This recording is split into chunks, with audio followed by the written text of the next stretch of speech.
Salut les Anacalypsiens, bienvenue dans cette nouvelle vidéo d'Anacalypsie. Aujourd'hui on se retrouve pour l'épisode de NXT du 25 juillet. Un NXT qui était vraiment pas trop mal, hein, franchement. Pour teaser The Great American Bash, on a eu des bonnes petites choses. Donc voilà, on va parler du show.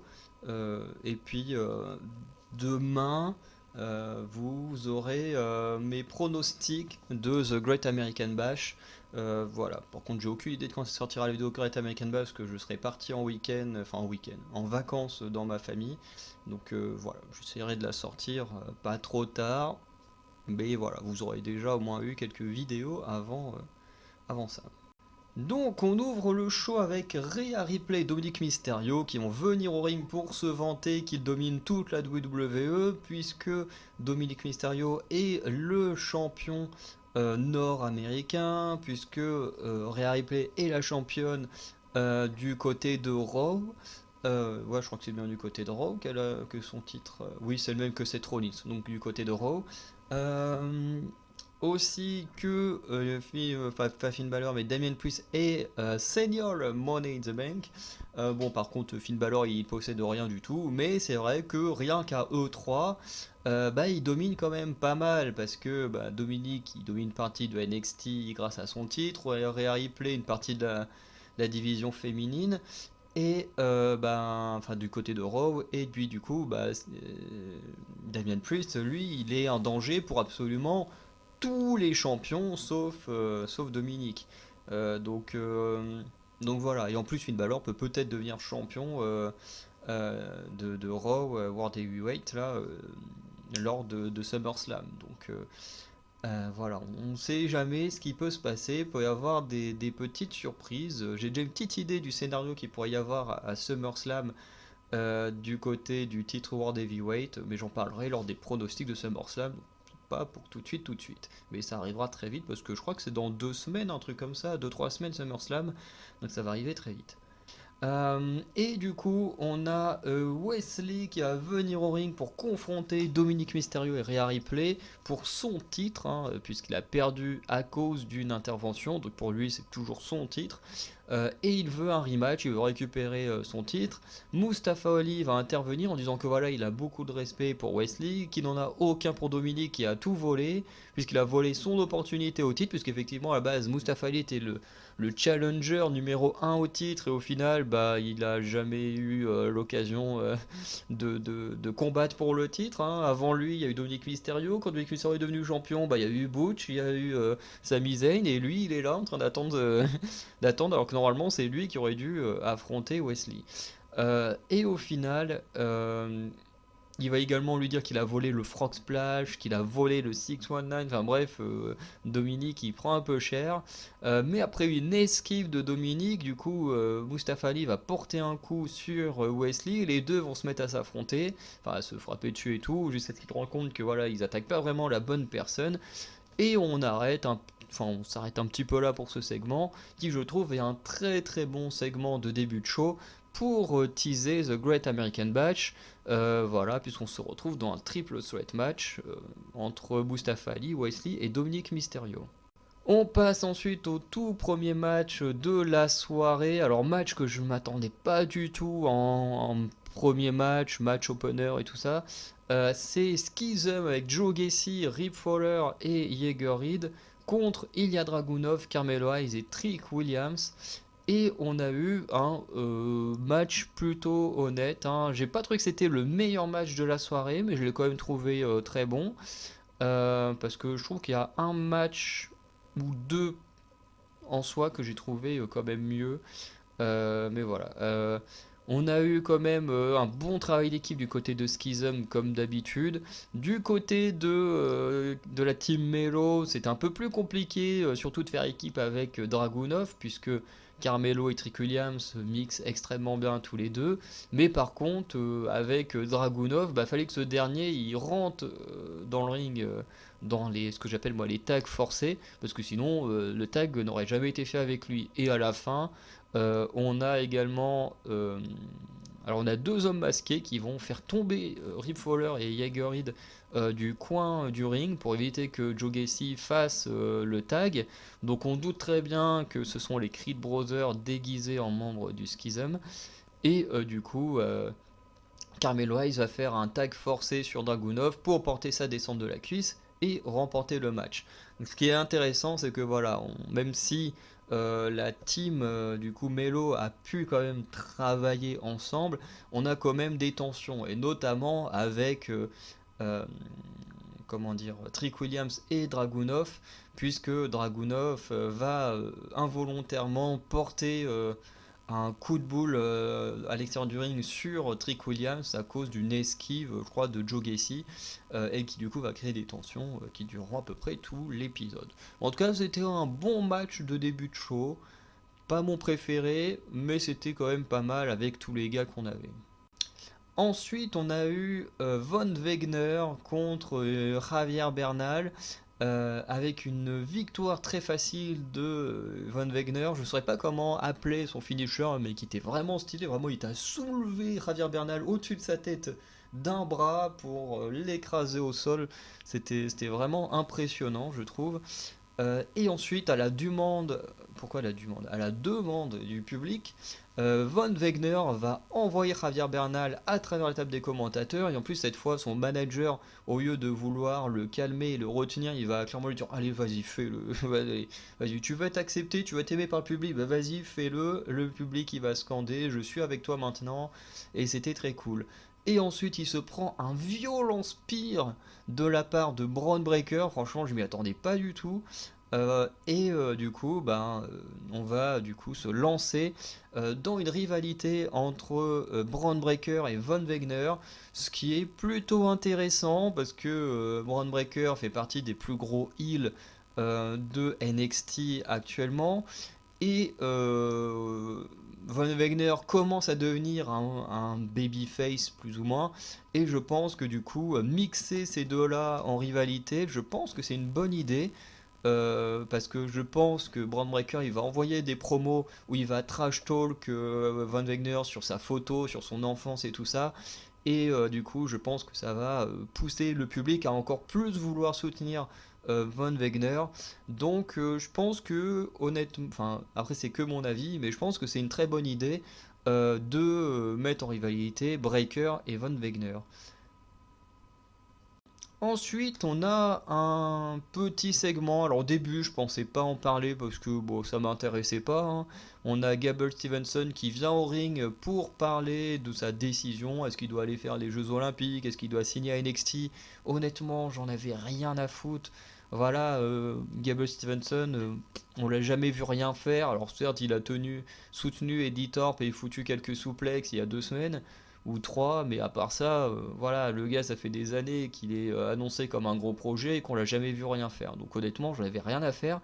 Mais ce dernier va être interrompu par Baron Corbin et alors je sais pas si c'est Baron, enfin, j'ai bugué quand j'ai vu Baron Corbin dans le ring, parce que je me suis dit mais les petits Gable Stevenson ou alors c'est Eddie Thorpe qui est encore vraiment trop petit, mais quand je voyais, genre, Eddie Thorpe et Gable Stevenson, je me disais, putain, Eddie Thorpe, à côté de Gable Stevenson, il fait assez petit, et t'avais l'impression que Stevenson c'était un géant. Et là, quand tu le vois, Baron Corbin à côté de Gable Stevenson, bah du coup, là, c'est Baron Corbin qui a l'air d'un géant, et je me dis, voilà, la vache, je pensais que Gable Stevenson était beaucoup plus grand que ça, mais non, il est plus petit que Baron Corbin. Franchement, le rapport de taille m'a fait bugger. Mais du coup, Baron Corbin va un peu s'attaquer verbalement à Gable Stevenson, qui va donc annoncer qu'il prend la décision de signer à NXT puisqu'il va faire son tout premier match à Great American Bash contre Baron Corbin. Après, il a envoyé une souplex et une sorte de belly to belly. Non, c'était même pas un belly to belly, je sais plus ce que c'était, mais bon, voilà. Donc, à Great American Bash, Gable Stevenson fera son tout premier match à NXT. Ensuite, on a eu un match plutôt sympa entre Dana Brooke et Cora Jade dans un kendo stick match. Alors, par contre, je pense qu'il y a quand même un truc qui va pas dans ce match, on en parlera après.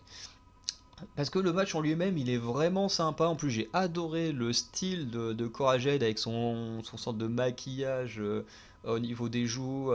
J'ai bien aimé son petit haut qui fait un peu truc débraillé, comme si elle était vraiment en mode fille de la rue qui vient se fight et tout.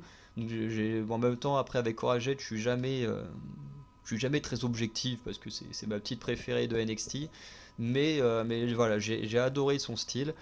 Et le match était plutôt sympa. Honnêtement, moi qui suis pas fan du tout de Dana Brooke, j'ai trouvé qu'elle s'en est très bien sortie parce que la première fois qu'on l'avait avec un kendo stick il y a quelques semaines, c'était catastrophique.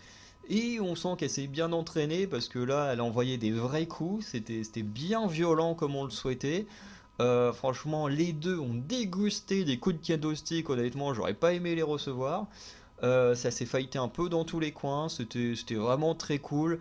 Voilà, on a Couragette qui nous a envoyé le coup de genou que faisait CM Punk dans le coin. Alors habituellement elle le fait dans les cordes, là elle a fait dans le coin comme CM Punk le faisait à l'époque. Enfin peut-être qu'il le fait toujours à la EW mais j'en sais rien.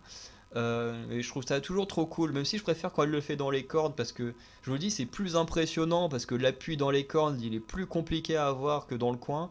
Et franchement, j'aime beaucoup quand elle fait ça. Mais on n'a pas eu son coup d'avant-bras, par exemple, dans les cordes. Ça aussi, j'aime bien comme prise.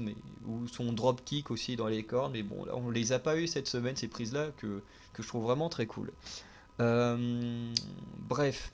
Les deux se sont bien fight, honnêtement j'ai adoré le fight. On a eu d'abord une bonne offense de Dana Brooke, ensuite une grosse offense de Cora Jade, et ensuite Dana Brooke a repris le dessus, bon grâce aussi à une intervention de Kelani Jordan.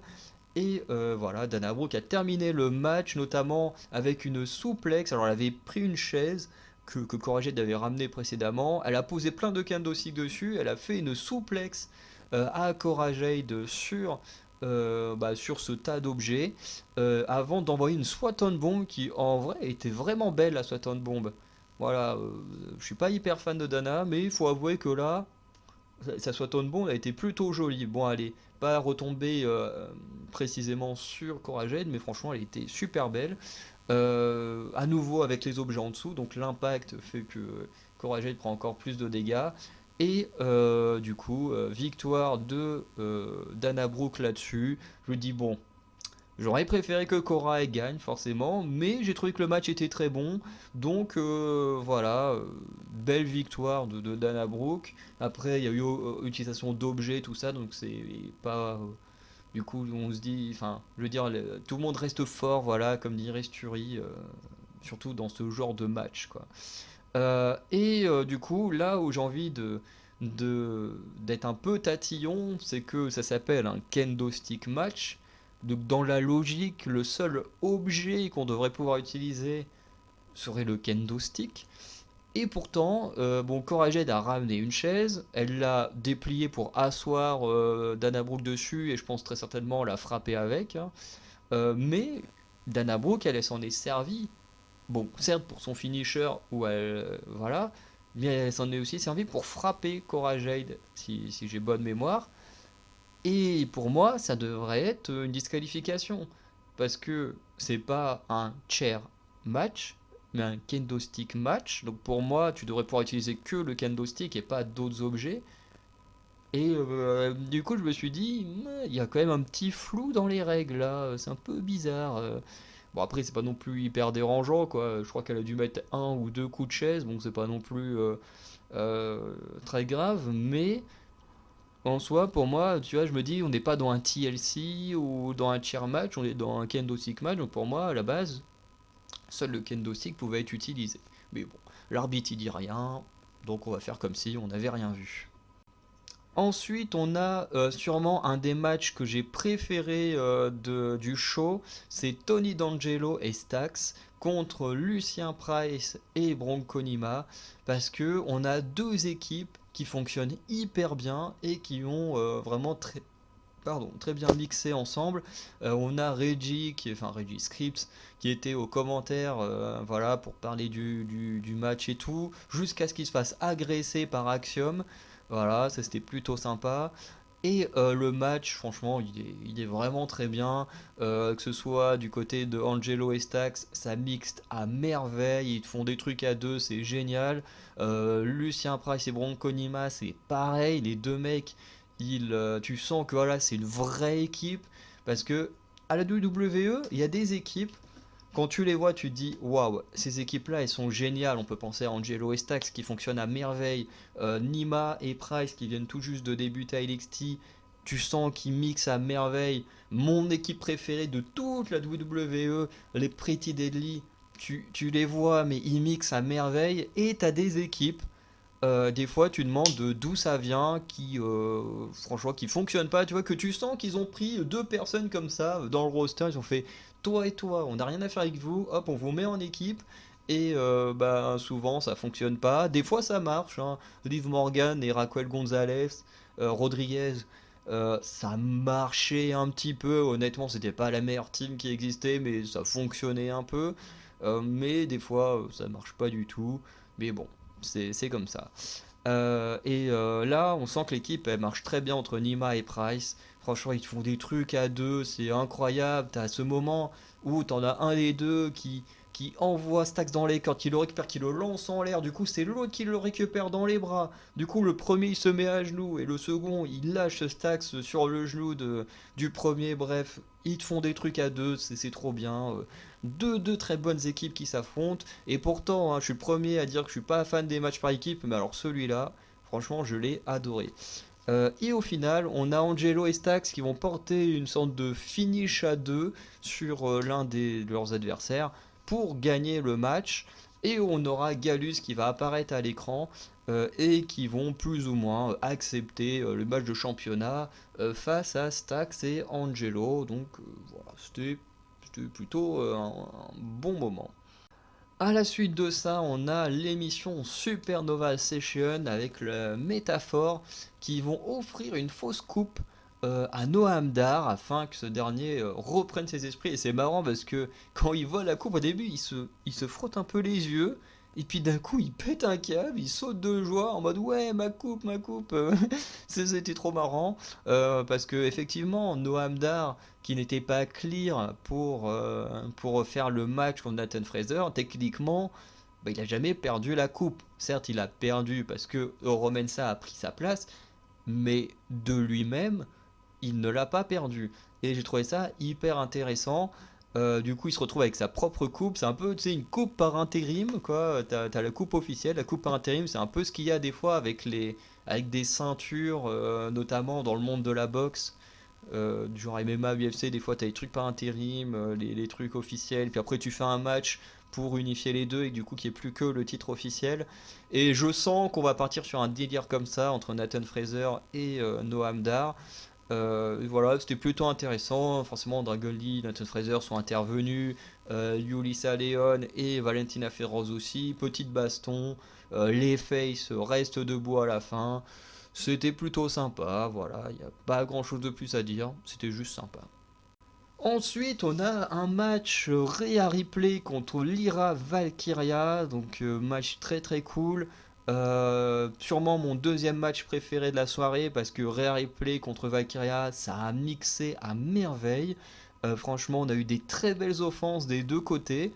Euh, ouais, franchement, j'ai beaucoup aimé. Lyra Valkyria a montré que même face à une championne du roster principal, eh ben, elle était là, elle avait clairement les capacités de faire face à la championne je veux dire de la WWE, mais plutôt la championne de Raw. Et franchement, le match est juste génial, quoi. On a des très belles choses. T'as un moment.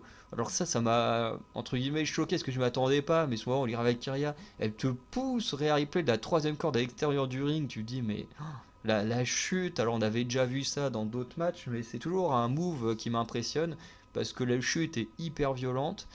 Euh, du coup, on a quand même Rhea Ripley qui va quand même l'emporter avec son Riptail, mais qui était en plus envoyé avec une puissance parce que le Riptail de Rhea Ripley, d'habitude, elle l'envoie pas d'une manière aussi puissante. Bon, contre Natalia, c'est compliqué parce que bah faut quand même de la force pour soulever quelqu'un au-dessus de soi. Mais bon, je dis pas que Natalia est grosse, mais elle a quand même un certain poids hein, qu'il faut pouvoir soulever. Hein. C'est pas méchant, mais bon, c'est une réalité. Moi, je veux dire, moi, je suis un poids plume, donc moi, Mais moi je me ferais soulever comme les Valkyria, je pense que je volerais encore plus loin tellement je suis léger. Mais bah, malheureusement il y a des gens qui sont un peu plus lourds et forcément quand on a vu Ripley porter le Riptail sur Natalia, bah, c'était moche quoi, c'était pas beau du tout. Là le Riptail franchement il était magnifique. Et en plus, elle le place juste après un contre. Bref, le match est trop bien. En même temps, Lyra Valkyria et Ripley, on pouvait que s'attendre à un bon match. Et en plus, on a plus ou moins Ripley qui va materner Lyra Valkyria, puisqu'après le match, elle va la choper par la tête, elle va la soulever. Et puis, j'ai pas trop compris ce qu'elle lui a dit, parce qu'il y a un mot que je connais pas. Mais globalement, elle va la pousser à bien défoncer Jessie Jane.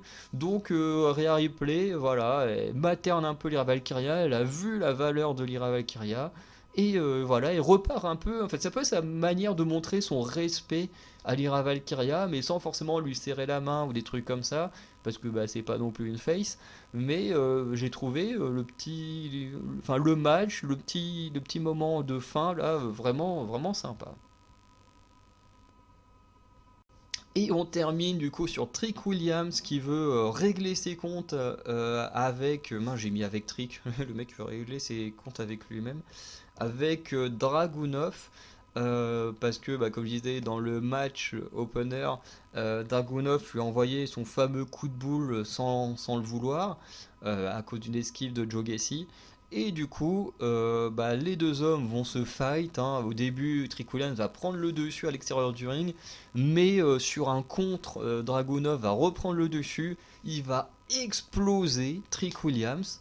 Au moment de voir porter son fameux coup de boule, du coup, Carmelo Hayes va apparaître et se sacrifier pour protéger son ami. Et du coup, Ilya Dragunov va dire qu'il apprécie ce jet, enfin qu'il a du respect pour les gens comme lui, qui ont de l'honneur, de la loyauté, mais que bah, cela suffira pas, du moins à Great American Bash, puisque c'est lui qui deviendra le nouveau champion NXT. Et puis on a Dragunov qui pose avec la ceinture, et en vrai, bah, la ceinture, ça lui va plutôt bien, hein, la ceinture de championnat à Dragunov. Donc voilà, on conclut la vidéo avec les previews de Great American Bash. Donc on aura un match 4 contre 4, du coup avec Métaphore contre Dragon Lee, Fraser, Yulisa Leon et Valentina Feroz dans le kick-off. Donc si c'est vraiment un kick-off à part puis le show, il y a de grandes chances que je le vois pas, ou j'irai peut-être quand même le regarder, mais je regarderai que ça du kick-off. Mais voilà, un petit match à 4 qui peut être sympa, 4 contre 4. Bon, voilà. Ensuite, on aura Mustafa Ali contre Wesley contre Dominic Mysterio pour le titre nord-américain. Tiffany Stratton contre Thea Hale dans un match de soumission pour le titre de NXT. Baron Corbin contre Gable Stevenson. Tony D'Angelo et Stax contre Wolfgang et Mark Coffey pour les titres par équipe de NXT.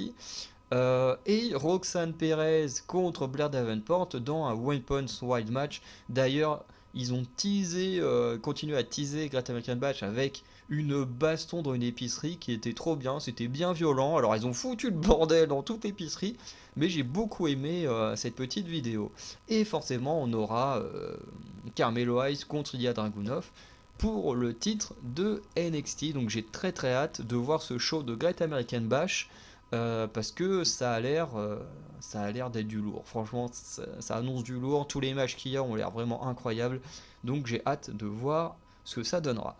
N'hésitez pas à me dire ce que vous avez pensé de cet épisode. On se retrouve du coup demain pour les pronostics de Great American Bash. Sinon, bah, n'hésitez pas à checker l'onglet communauté. Et je vous souhaite une bonne journée ou une bonne soirée. A très bientôt les Acaipsiens. Ciao.